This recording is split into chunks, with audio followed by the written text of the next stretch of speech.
For today's sessions, we're going to talk about Lesson 9, Current and Future Trends of Media and Information. So our objectives here is to define what is or what are the media trend and why are those trends matters. Identify the 6 current trends in media and informations this 2026.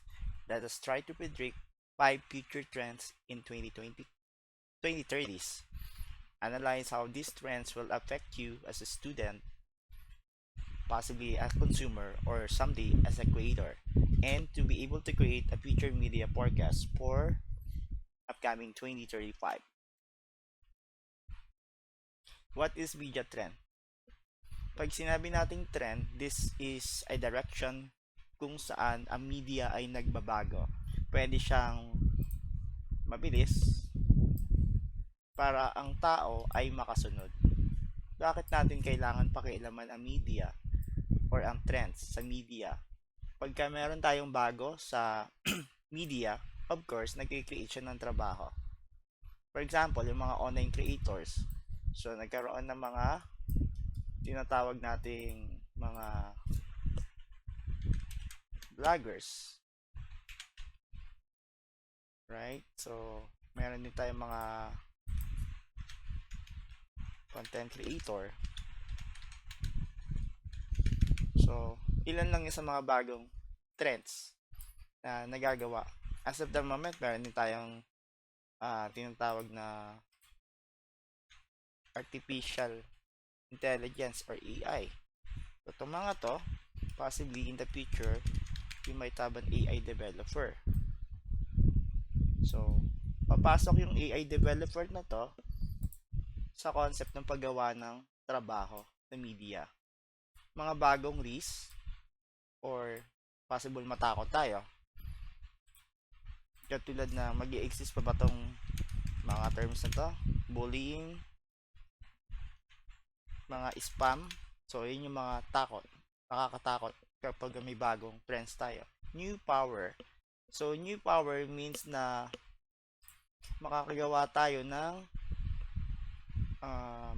bagong ways on how are we going to control or maneuver. Paano natin makokontrol yung mga bagay-bagay. For example, posting something online that might be good or might be harsh to our consumer or to our viewer. Formula here is that pag may bagong teknolohiya,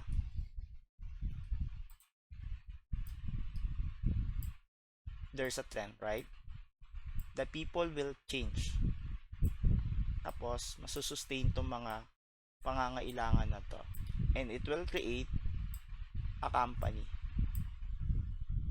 That is what we are pertaining for what we called as a trend. Let us try to examine some short videos or the posts that got trending because of this platform, right? So kahit na short video lang siya, it is encapsulate or nakuha yung ating damdamin. That's why we are hyped and get into that media trends. Now, let's go on to another topic. 6 current trends in 2026. So, number 1, AI generated content. So, this one. We're into mga to is what we're going to do here is we're going to type in keywords. Already called it as prompt. Tapos, magdi-display siya ng what we called as text, video, image. So, imagine, for this one, magta-type lang tayo ng any other words and then it will create this multimedia files. So, another trends in media, short form videos. This one. So, familiar tayo sa TikTok, paggawa ng Reels. YouTube lang before nag-start yan. So that's why before, the YouTube is what we call as the king. But it was superseded or napalitan na siya as of the moment ng TikTok. And sa Facebook, yung mga Reels. Next one, personalizations algorithm. Feeds show only what you like. So, for example, for this one, yung mga subscriptions natin, if we don't want any other contents here, we have to get rid out of those things. So, tatanggalin natin yung mga ayaw natin. That's why pag may nag-show up na advertisement sa atin, possibly sa online platform, meron tayong paraan para i-like siya or i-disregard siya. Creators economy is number 4.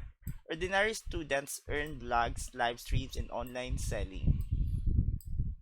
So yun, pwede tayong maging freelancer on our own ways kung tayo ay gagawa ng mga videos, then ipopost natin online. Gagawa rin tayo ng videos, recording, or live streaming, or magbebenta tayo tulad sa Lazada, TikTok, and Shopee. Right. So, particular to, for example, sa Facebook, we have marketplace, right?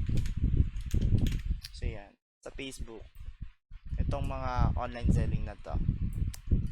Okay, number 5 is what we called as live stream. Something that will interact. So, ito yung mga example. So, wag lang dito sa letter U. Wag lang dyan. So, FB Live, Como, Shopee Live, that is how our audience control the content.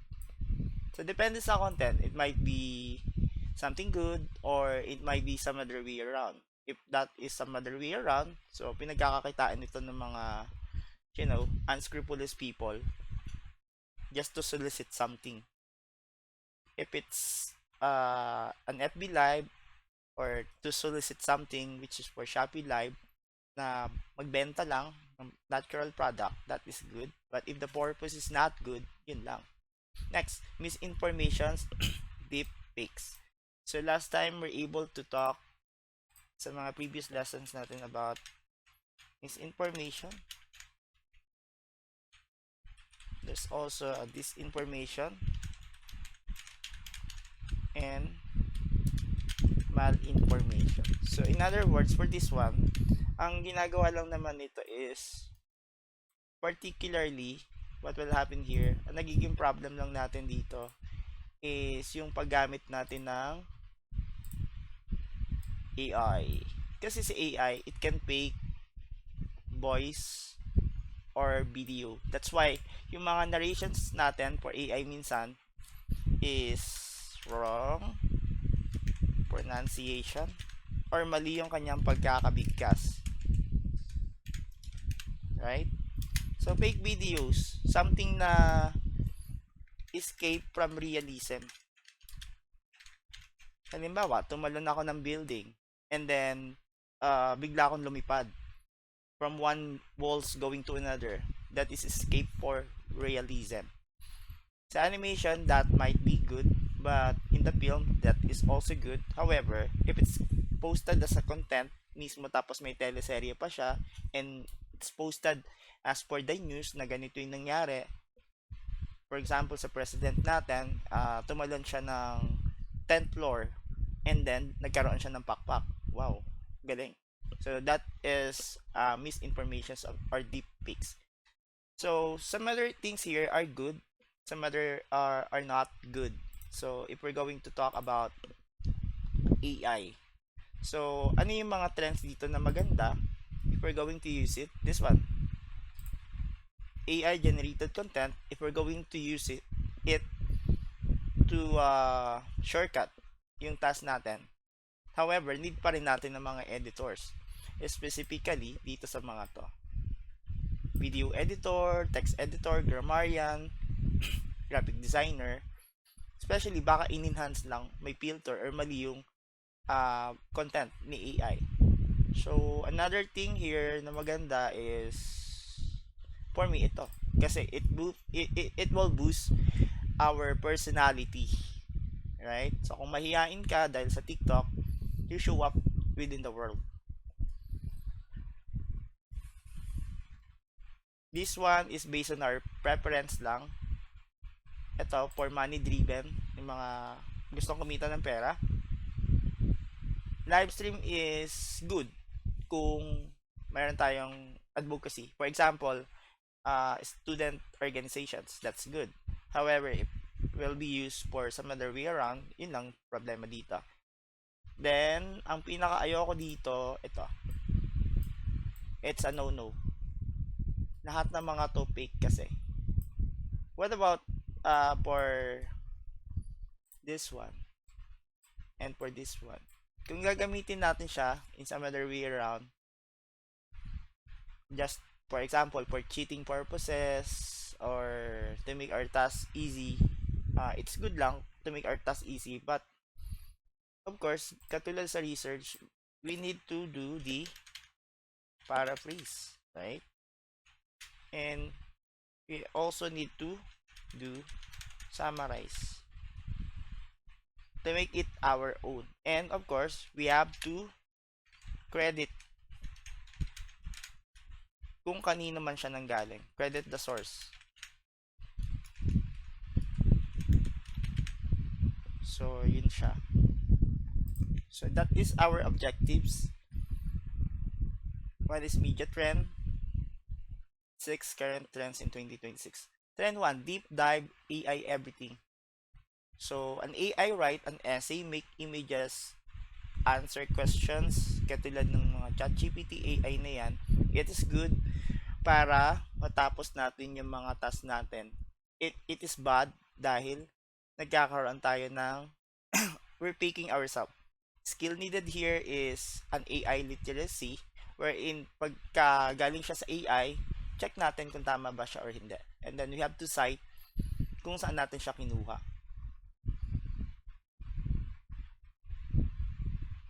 Trend 2, dive deep or deep dive. Short form rules. 80% of the internet users are video. Kaya nung tinanong ko kayo before kung anong pinapanood ninyo sa TV, most of you are responded as TikTok Reels. So yun. So 80% of the generations right now are nanonood lang ng video. It is under 1 minute. Seconds lang yan. Kaya yung mga reels natin, saglitan lang siya. Attention span, shorter but creativity is higher. Paano ta? Meron tayong tinatawag na hold on short form video versus long form video. So, si short form video, papasok siya sa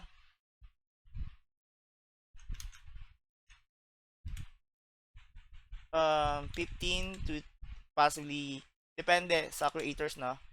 Possibly 10 to 60 seconds. Hold on, mali to. 10 to 60 seconds.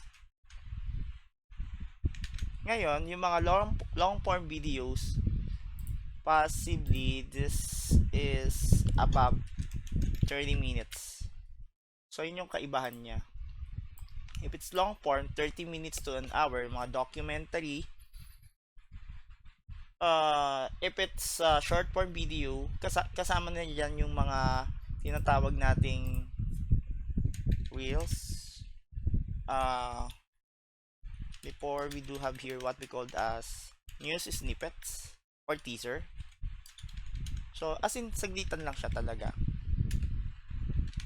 So, that is within the threshold, kung tawagin natin. Threshold, ito yung limitations niya na saglit lang, kailangan ganito lang siya. So, 80% of our users as of the moment are video impact. So, kapag ka mas konti yung ating video, mas mabilis natin siyang matandaan. So, kailangan mas creative yung ating pagkakagawa. That's why may mga editing software filter. Kasi, isipin mo yung video natin is, for example, 10 seconds, gagawa ka ng advertisement. So, kailangan makatch up mo yung creative side. So, paano yan? Kailangan natin magkaroon ng mga fanciful colors, graphics, enticing videos, teasers. So, it is quick for learning. However, doom scrolling. So, paano doom scrolling? Mag-scroll lang ako na mag-scroll. Wala na akong pakialam, di ko na siya babasahin. So, next one is 5 future trends in 2030 to 2035. So, kanina, 6 current trends in 2026, AI-generated content, short-form video, personalizations, or algorithm, creator economy, live stream interactive, misinformation, deep fakes. Ngayon, ito naman daw yung mga trends sa 2030 to 2035, metaverse. So, paggamit natin ng tinatawag nating, ito nasa libro to. Okay, so what we call here as VR or virtual reality versus what we call as augmented reality. Alright, so as of the moment, these are more lenient to multimedia computing. So, yung field of course ka. So, paano siya? Gagawa tayo ng ating sariling mundo. It's not yet applicable sa media, no? Pero, sa multimedia computing, yes. Gagawa tayo ng sariling mundo out of nothing. Using computer lang. Paano yan? Gawa tayo ng ating sariling environment. Something na nahahawakan natin to, nakikita natin to. Kumbaga, kung tayo ay home body, soloista, nasa bahay lang madalas, it means we can create these things. Ito yung mga naisip natin, right? So, we are escaping ourselves from the reality. That's why we have to create something na ito yung mundo ko. That is a virtual reality or augmented reality. So, next one is what we called as voice or noise screen media. Talk to AI assistant. So, katulad ng Alexa. This is for Microsoft, I think, no?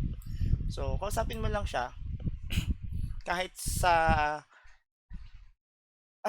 Google, merong tayong mga voice, Google Voice, mga website na may mga voice. So, kailangan mo lang siyang kausapin and then meron na siyang sagot.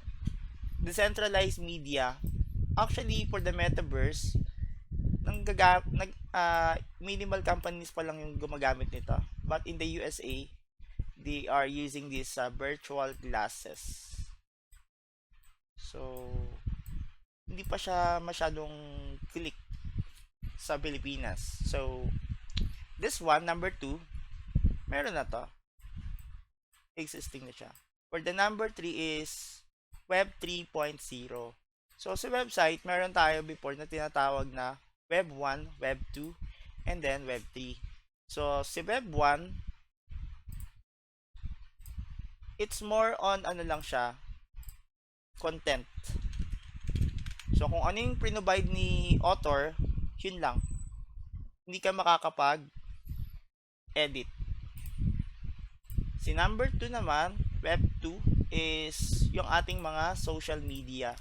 So, ang characteristic ng social media is pwede tayo mag-post and then pwedeng mag-reach back sa atin yung ibang tao via feedback or comment. Right? Web 3.0. Okay. No Facebook, no Google control, users own data. Tayo mismo yung gagawa ng ating sariling applications. So, sa amin, sa multimedia computing, we are trained to create mobile applications or web application. It is not yet in the media industry, but possibly soon. Next one. Number 4 is hyper-personalized AI. Your AI knows you better than you. Write and post for you. So, kung babalikan natin yung number 4, kung babalikan natin itong item na to, number 3, this one, personalizations and algorithm, it feeds, shows only what you like. Ano lang ba yung gusto mo? So, yun lang yung mangyayari dito sa hyper personalize. Ano lang yung gusto mo. Kaya mas kilala ka ng AI kasi based on your own preference, ito lang yung mga sinusulat mo or pinopost mo. So depende sa'yo kung more on ano ka ba, more on music, more on comedy, drama, action, news, kilala ka niya dahil based on your preference. Actually, this is existing ever since with the Google. However, it is more getting to know you further with an AI. Deep fake normal. Can't trust an eyes or an ears. Seeing is not believing. So, papasok tayo dito, balik tayo dito sa misinformation and deepfakes. Sa 6 current trends in 2026. Deepfakes or deepfakes normal. Hindi totoo yung mga bagay-bagay niyan. Tapos ginawa siya sa computer. So, it will be created new job. However, we have to detect kung tama ba siya or hindi. That's why there is a deepfake detective. An AM prompt engineer, ito yung mga tinatype natin sa AI generated content. Ito yung mga tinatype natin. So, pinaprogram din siya. Sa atin, madali lang siyang gawin. However, sa developer nito, yung mga AI prompt engineer, naka-codes to, whatever yung naka-type doon. Virtual event host, sa mga nagbe-virtual assistant or magbe-virtual assistant soon, it is just like you hold a meeting. Ikaw yung host. You have to organize everything. So, ongoing to, yung mga virtual event host. Ito, bago lang din siya. Hindi pa ongoing minimal companies. Meron na nito, I think, dalawa. For this one, ongoing to. This one, matagal na tong ongoing. Way back 2005 pa sa USA. But sa Pilipinas, recently lang to nagkaroon. So, 2022 or 2023. So, bago lang siya sa Pilipinas. So, hindi pa nga natin siya alam. Pero, matagal na siyang existing. Year, since 2005 pa. Ito, hindi pa nangyayari sa atin to. However, some other school are promoted yung paggamit ng robotics. So, dito papasok yung number 4 tsaka itong number 5. Next one. Augmented reality versus virtual realities, an overlay versus an immersion. So, sa right side, this is a virtual reality. Gumawa tayo ng mga bagay na possibly nakikita natin, naririnig natin, or pwede nating mahawakan. So, gumawa siya ng sarili niyang environment. So, makikita nyo dito, yung image niya is more on purple. Ito, meron siyang parang air spaceship. Ito yung mundo niya. And then, ito yung mga creatures. Pero, in reality, ito lang siya talaga. Kung nasa ang room man siya, hindi natin alam. Alright? And then, gumagamit siya ng tinatawag nating VR glasses. Or VR glass. Virtual reality glass. They sometimes called it as smart glass. Sorry. They call it as smart glass. So, yun. It replaces our world. Pinapalitan niya yung mundo natin. So, kasi, yun yung gusto niya. So, ayun yung virtual reality. Augmented reality enhances the real world. So, ito, meron din siyang VR glass or smart glass. And then, using the phone naman. Ito, nasa box nyo to. Kung anong tawag dyan. For this one naman, ayan o, gumagamit lang siya ng smart glass. And then, ito yung mga nakikita niya. Nakokontrol niya to. So, this is more advanced. So, masarap tong maging capstone soon or research study. Gagawa kayo ng sarili ninyong mundo. Particularly for this STEM and for the ICT PIPs. Diba? Possibly in the college year, maging researching siya. But for the media, masyado siyang bago.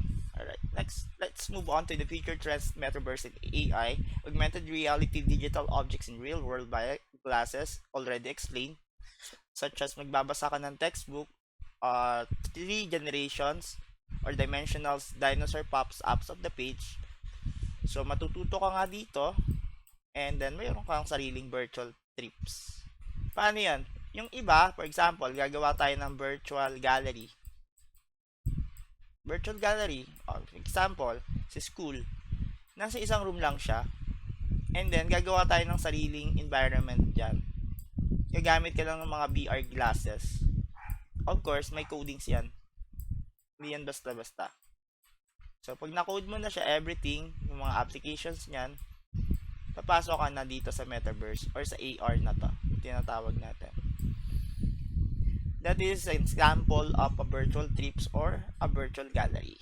So, for this one, the metaverse, nahati ang mundo. Mayaman versus mahirap. The upper part of the world, sila yung laging may privilege.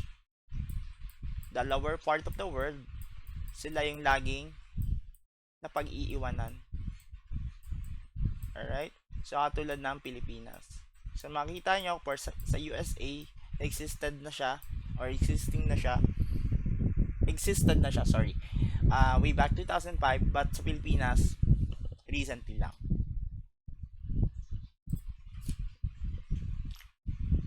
The biggest challenge, truth problem here, the future, an AI, deep fakes, post-truth real world. Problem here, video proof no longer truth or an AI. Anyone can fake it. Solution here is source checking. So dahil nga sa mga maling mga videos na ginagawa ng AI, kailangan nating tingnan muna, valid ba or reliable ba or makatotohanan ba yung source nito. Diyan papasok yung media literacy natin or pagkatuto natin, depende doon sa platform. Digital watermarks. So, ano to? Trademarks online. Sino yung sources? So, here, sa mundo natin, sa hinaharap, the most valuable skill is telling the real from fake. Kailangan alam natin yung totoo versus sa peke. So, yung mga peke, it's an escape to realism.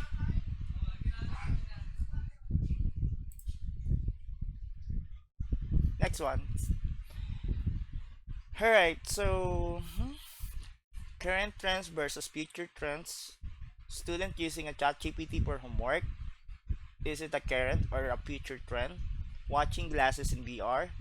Is it a current or future trend? Buying from Shopee Live. Is it a current trend or future trends? Artificial intelligence that posts on FB for you automatically. So, to answer that one, so yung 1 to 3, these are current trends. And then yung number 2 is a future as well as number 4.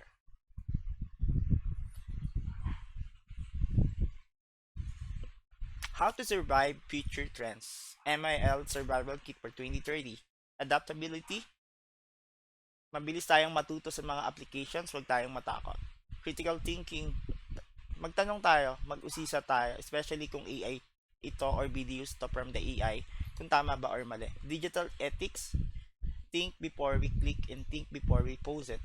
We have to be responsible. Hindi tayo mga bata na kung ano-ano lang yung ipopost. Human balance, creativity, empathy, putting yourself to others.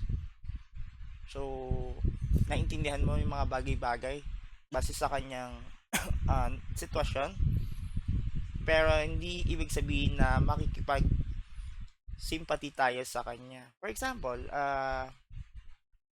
namatayan tayo or merong nagkasakit. So, naintindihan natin na nagkasakit siya or namatayan siya. Pero it doesn't mean na tapos na ang buhay natin. So, we have to continue. So, that's an empathy. However, if we sympathize, So, nandun ka, nakiramay ka the whole day, so on and so forth. There is a compassion, there is a socializations, makikiramay, judgment. You have to be critical in judgment, so an AI can't copy. So, ang AI kasi is kinode lang siya, prinogram lang siya ng isang specific na tao. So, hindi tayo pwedeng maging judgmental. So, wala rin capacity ang AI na mag-decide kung tama ba or mali. Ang dinicide niya lang kung ano yung nakakode sa kanya. That's why, um, hindi lahat ng AI is tama. Sometimes nagkakamali din siya dahil yung nag-code nito is kulang yung naibigay or naiprovide. So we have to balance, we have to use the technology, but don't let that technology use for us. So gamitin lang natin yung good side sa technology so that we can have a future rewards learner at hindi lang tayo basta gamit ng gamit. So if it's beneficial for us, makakatulong sa atin yung applications na to, why not use it? Common mistakes about future tech, only for rich countries. Phones started expensive, not everyone has. So an AI will replace all the jobs. AI replace tasks, not jobs with human skills. I don't need to care, but I'm just a student. Trends go, ignore now. Job you lose later. Future is scary, so I ignore it. Fear, learn, prepare, empower. So yung mga mali dito, itong nasa left side. So instead na sabihin natin dito na pangmayaman lang ang mga technology na to, meron namang iba na gumagamit ng mga expensive phone, pero hindi naman lahat. Right? So an AI will replace all jobs. Ito, kinakatakutan to ng karamihan. So nire-replace lang ng AI, shortcut siya sa mga trabaho, pero hindi naman sa task. For example, nag-prompt tayo ng video or ng answer. So it doesn't mean na mawawala naman ng trabaho. That's why we have here what we call as video editor. We have graphic designer. So meron din tayong mga proofreader. Ano pa ba? Grammarian. So on and so forth. Statisticians. So hindi naman lahat mawawala. Possibly yung iba, yes, but not all. So we have to upskill or magdagdag tayo ng mga skills natin. Multitasking, upskilling,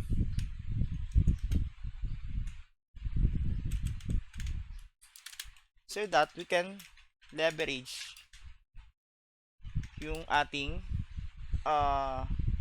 productivity. Ano yung leverage na sinasabi ko? Mag-level up tayo, in other words. Hindi lang ito yung mga bagay na alam natin. So, there's more pa. I don't need to care. Wala akong pakialam, estudyante lang naman ako. So, trends go now. Jobs lose later. Estudyante ka lang naman as of the moment, so why we are to care? So as of the moment, siguro kung hindi ka gagamit nung iba dito,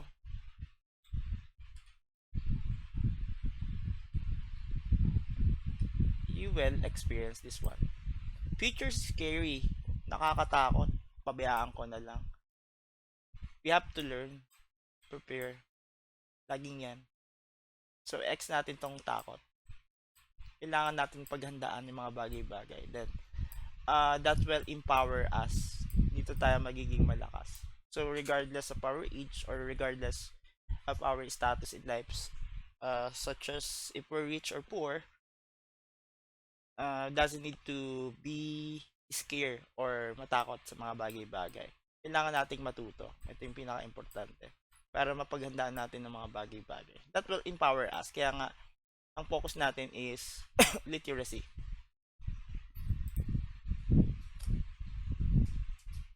Alright, as a wrap up here, trends don't just happen to you.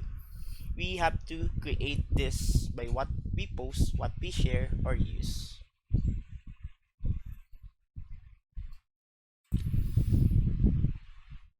Alright, so now we are on lesson number 10.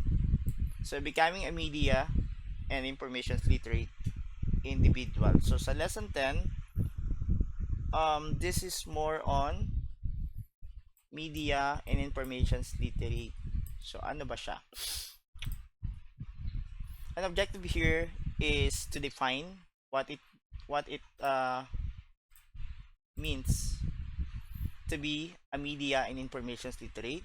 We have to identify the 5 characteristics or traits of an MIL individual to access learnings using a self checklist and to commit our practice habits by doing it in our daily basis. So in other words, i-define lang naman natin dito kung ano yung tinatawag nating media and information literate. Malalaman din natin dito yung characteristics niyan. We have to assess yung ourselves kung anong level ba tayo sa mga skills na to. And then, gagawin natin siya dapat sa pang-araw-araw. Ito yung magiging habits natin.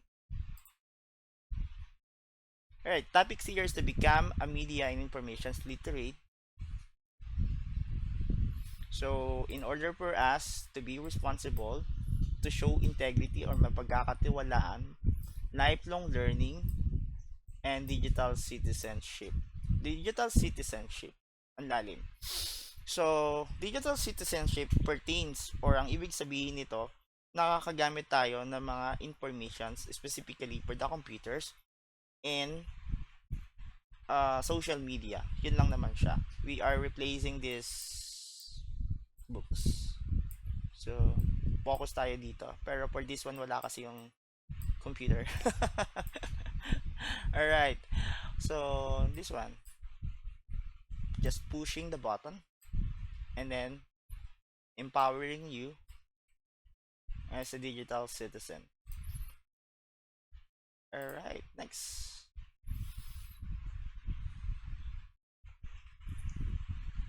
Alright. For this part, a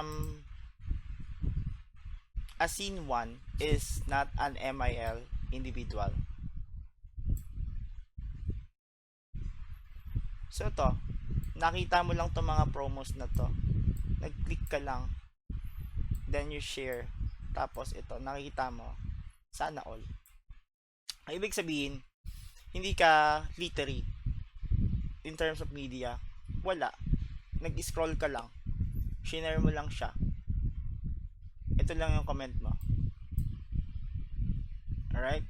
So, kung literate ka naman sa MIL, ito, check mo muna yung website. Saan ba siya galing? Kailan? Totoo ba siya o hindi? Pagka nakita mong scam, don't share it. Bakit mo i-share kung misinformation siya, right? So, kailangan ang i-share mo lang yung tama na information. So, kung reliable ba yung sources or not. For example, if it's for weather, so ang sources lang natin for weather should be Pag-asa or something that galing sa DOST. If it's not reliable. What if galing siya sa isang reliable TV network? So, katulad ng ABS-CBN kunwari, GMA7, TV5. If it's not reliable, don't share it. Baka naman mali din sila. There's some other ways around. Sometimes, even though galing sila dito sa tatlong network na to, mali din yung kanilang information. Most of the time, that's why kailangan nila ng mga proofreaders. They need to have an editor, a grammarian, at minsan tama ba yung kanilang pag-pronounce. As a newscasters or reporter. Pag mali, don't just share it. Hindi ibig sabihin na sinabi niya, mapapasana all na lang tayo or mapapaaray ko. Rex. Here, before sharing news, check mo muna yung sources niya. So, yun na naman sinasabi. So, saang item ka ba pinakamababa? Before sharing news, check the sources, know the difference between the fact and the opinion, saang website ba siya galing, and think before we're going to post it so that we can spot kung tama siya or mali. So this is actually an activity wherein you're going to rate yourself from 1 as always and 5 as never.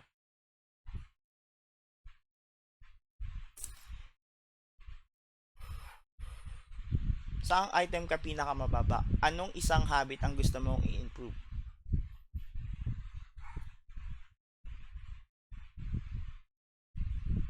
Alright. So, MIL Hero Guides. Access, analyze, evaluate, create, and act. Access. Saan mo ba siya kinuha? Analyze, sinong gumawa? Para kanino? Anong dahilan? Evaluate, ah, totoo ba ito? Or may legal basis ba tayo? Is it ethical or unethical? Create. Kung sakaling may pagkakamali dito, kailangan mo siyang sagutin. Ano yung possible na solution or alternative solutions? And act. What goods comes from your actions? Actually, that's an activity. So, just pertaining here that there is a 5 traits of an MIL individuals and access. Kukunin natin siya sa reliable sources. Sa previous lessons natin, we're able to do typological information sources. Yung mga primary, secondary, tertiary, factuals, analytical, so on and so forth. We have to analyze sinong gumawa nito, may kulang ba, bakit. Evaluate, use the crop test to verify kung totoo ba siya or hindi. We have to create, for example, kinuha mo siya sa isang website, you have to cite kung saan mo siya kinuha. We have to paraphrase.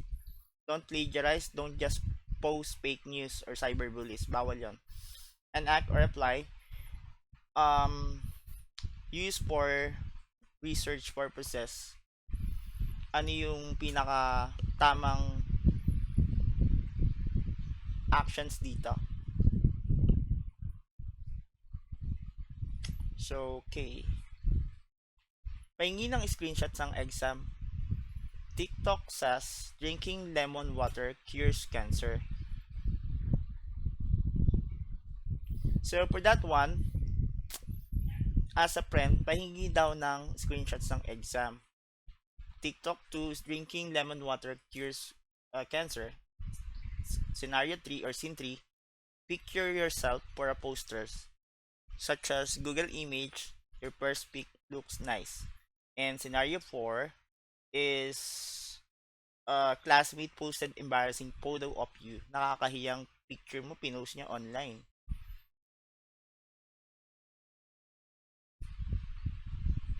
Ito, activity na rin ito ulit. Basta for this one, for this lesson, we're just pertaining here for the 5 traits of MIL. Individual, access, analyze, evaluate, create, apply, or act. Then the rest are activities here. For this one naman, this is more on checklist. Kung gagawin mo lang naman siya or hindi. For 3 weeks, you have to check one box daily if you did check source before sharing, cited photos or informations that you use, thought of about 10 seconds before commenting. So, kailangan pag-isipan mo muna. Baka naman, you will be driven by your own emotions kung galit siya, tas naaasar siya, and then papatulan mo, right? You have to report fake news instead of sharing it. So, then help someone spot the fake informations. So, yan. Summary na tayo. So, anong gusto mong makita? As a summary here. So, protecting your future. Because in the age of information, ignorance is a choice. However, we need to choose wisdom. So, sa future, ang sinasabi lang dito is, kailangan nating mamili ng bagay-bagay. Pero, we have to choose yung karunungan.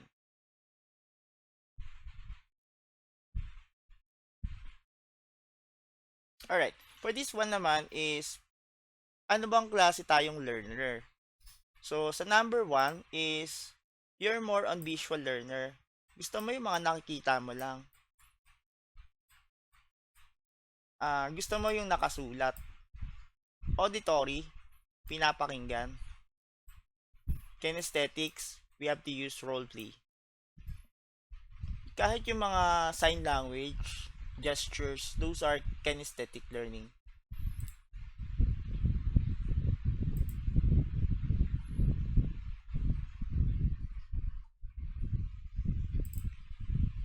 Alright, so let's continue here. Media and information literate individual. So, lesson 10 pa rin to kanina.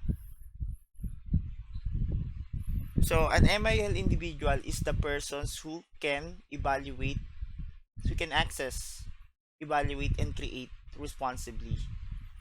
So, kailangan we have to get to know yung safety ng tao. And then, we have to evaluate it wisely bago tayo mag-post ng isang content. So, 7 traits of individual. Ito, tapos na to, yung access. So, gagamit lang tayo ng mga resources, libro, internet. So, don't use TikTok. Right? Evaluate, we're going to use CRAP. This pertains to currency, kasalukuyan, relevance, kaugnayan, authority. This is for the leadership. Accuracy, tama ba or mali? Purpose, anong dahilan? Spot, kung tama yung news or mali. If it's bias, clickbait or balingbing, and deep fakes. So, yung mga deep fakes, ito yung mga escape to realism. Kahit na hindi totoo, totoo sa kanya. Sino nagsabi nito? Bakit? At tama ba siya? So, sa create, we have the ethical creators such as makes contents that informs, help, inspires, not harm. Cite the resources, copyright, of course. Kaya natin sinasite yung credible owners nito. So, ethical, we have to follow RA 10175, no bullying, no plagiarism, balance. So, ito ba ay para sa learnings, para sa fun, or more on learnings lang siya? Socially responsible, think of the impact on others or the society. Lifelong learner is we're going to adapt to the new technologies. So, ang pag-aaral is hindi lang matatapos ngayon. So, update lang tayo ng update. So, in other words, this is what we call as ACE-BSL or access, evaluate, create, ethical, balance, socially, lifelong. Those are the 7 traits of MIL. Kanina 5 lang, no? Ngayon naging 7. So, pinahirapan ko pa kayo, no? MIL versus non-MIL compared. Ito yung mga situations. So, dito muna tayo sa mga non-MIL. MIL, share agad, grabe. Copy and paste on the Wikipedia or sa website. Pick agad, FOMO. Join, bash, in, comment. So, binash na ngayon tao, sa gagatungan mo pa. Download blind. So, hindi mo alam, hindi na download mo kung may virus ba siya or wala. Basta download ka lang ng download. MIL individual, check mo muna yung sources bago ka mag-react. Big 6 or site sources. So, ano tong big 6 na to? These are yung mga libro, internet, radio, televisions, newspaper. And then, cite mo yung sources, websites, possibly. And then, kailangan ba talaga? Or dapat bang i-advertise? Direct message mo lang yung friend mo. Tapos yung message ninyo will be not post or shared to other people as in public. Pwede doon sa isang specific persons lang or concerns, pero for example, nag-direct message ako sa isa sa mga student, and then based on our conversation, shinare ko siya, naka-public ako sa Facebook. So, it's a no-no. It means pagka nag-message tayo sa isang social media platform, dapat i-respect natin yung privacy. Whatever yung nandoon, sa atin lang siya. Hindi natin siya idadivulge sa iba. Except lang, if it's something na may ibang related party or may dapat makaalam nito. Dahil dapat kasama siya dito eh. Pero dahil nag private message lang kayo, kayo lang yung nakakaalam. Eh kailangan niya rin ito malaman. So, okay lang na i-share mo yan. Pero kung hindi naman, it's not authorized. So, para ka na rin nag-join bash in comment. Check privacy and purpose. So, yun. Levels of MIL, media users can open yung mga websites natin. Media consumers, marunong tayo mag-search. Everything. Media literate, ito mas maganda to kasi we can evaluate and we can post online safely. And level 4 is media mentor. We inspired other people to follow what it should be preached and to fight fake news. Yun yung advocacy natin, especially sa mga may mga student organizations, so they are good mentors.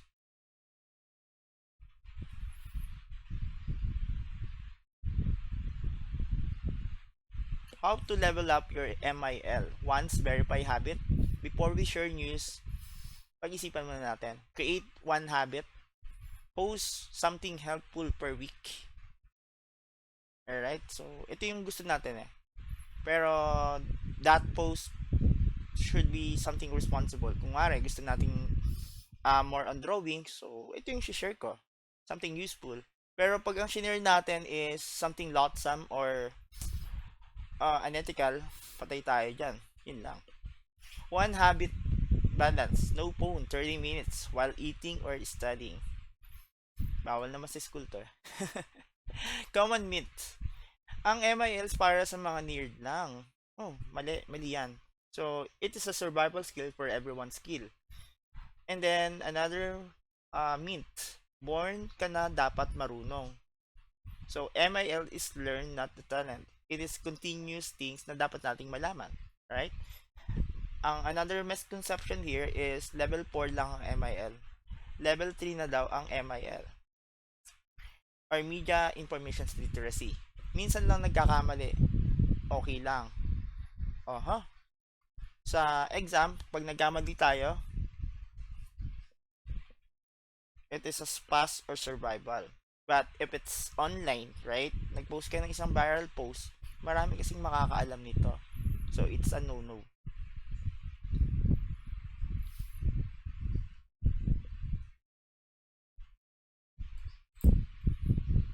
Alright, so now we are on lesson 11. So, we're going to talk more details about the people and media. So, our objective here is to define what are the following: producers and an audience in media. Explain how does the media or kung paano makakaapekto ang media sa tao at paano maapektuhan ang tao nito. Some others way around, medyo contrary siya. So, ang media nakakaapekto sa tao, and then paano maapektuhan ng tao ang media. Some other ways around. So, it's a vice versa. We have to identify yung types of audience. Understand kung anong ibig sabihin ng pagiging active at saka passive users. And create a message for a specific audience.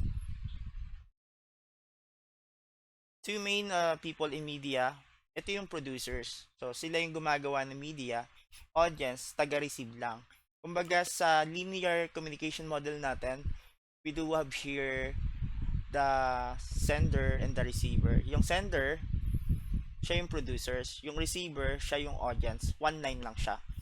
So, it means sa other way around, we have the content producers or the editors. Tapos, yung nagbabasa nito, yung mga audience. Listenership, readership.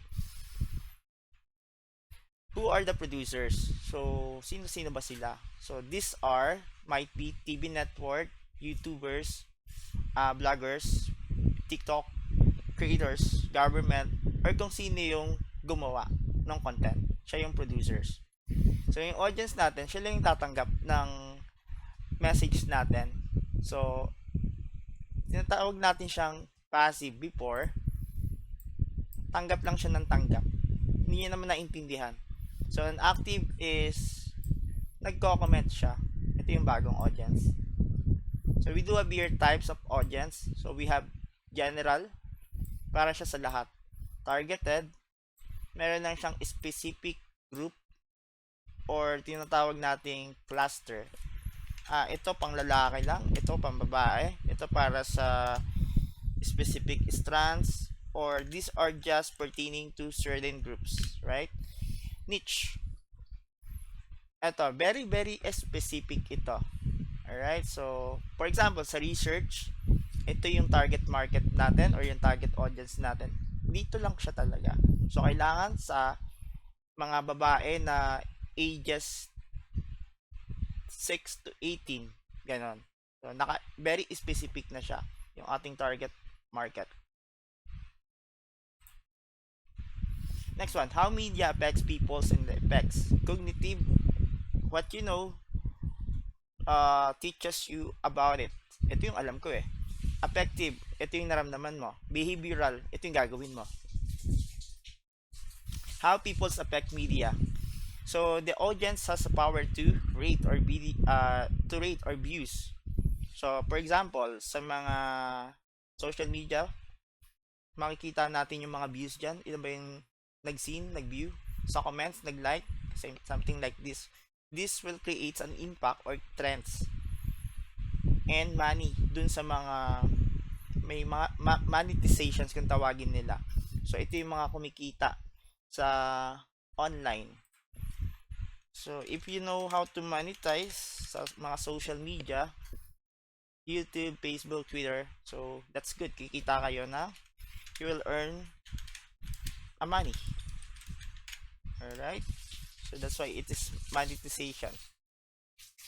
Next one, an active versus a passive audience. Ito yung pinagkaiba. So, active ka kung nagtatanong ka at bini-verify mo yung mga bagay-bagay.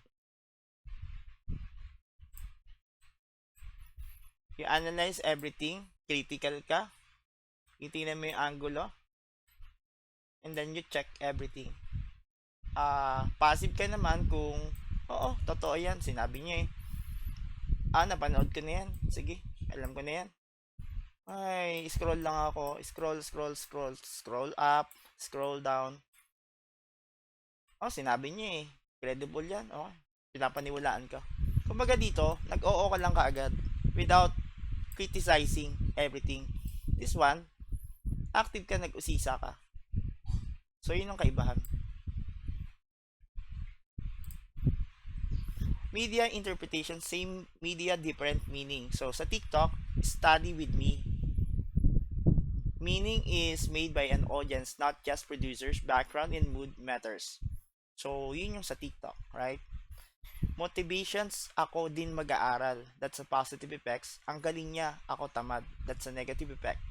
Scripted yan, that's a critical effect. Responsible relationship, producers, audience. So producer's responsibility, truthful, no manipulation, respect privacy. An audience responsibility, we have to use crop, verify, give feedback, and don't spread animosity, hatreds, or any other negative feedbacks. So, kung producer tayo, hindi natin iinsultuhin yung capability ng audience natin kung nag-aaral ba sila or hindi. Kung sila ba ay belong sa class A, B, C, D, or E.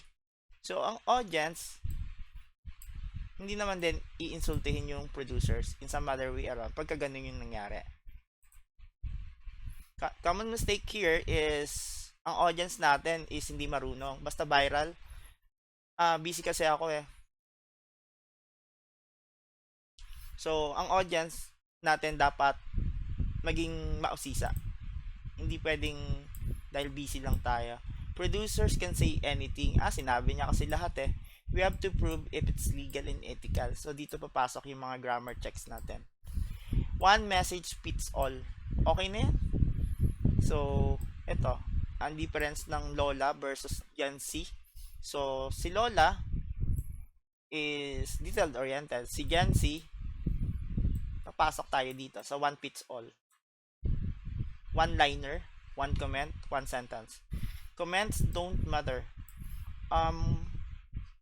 Wala akong pakialam. So, yan, common mistake. But a comment should empower us as an audience. Wrap up here, media is conversations, not lecture. Producers talk an audience. Your role from now on is to be an active audience and responsible producer.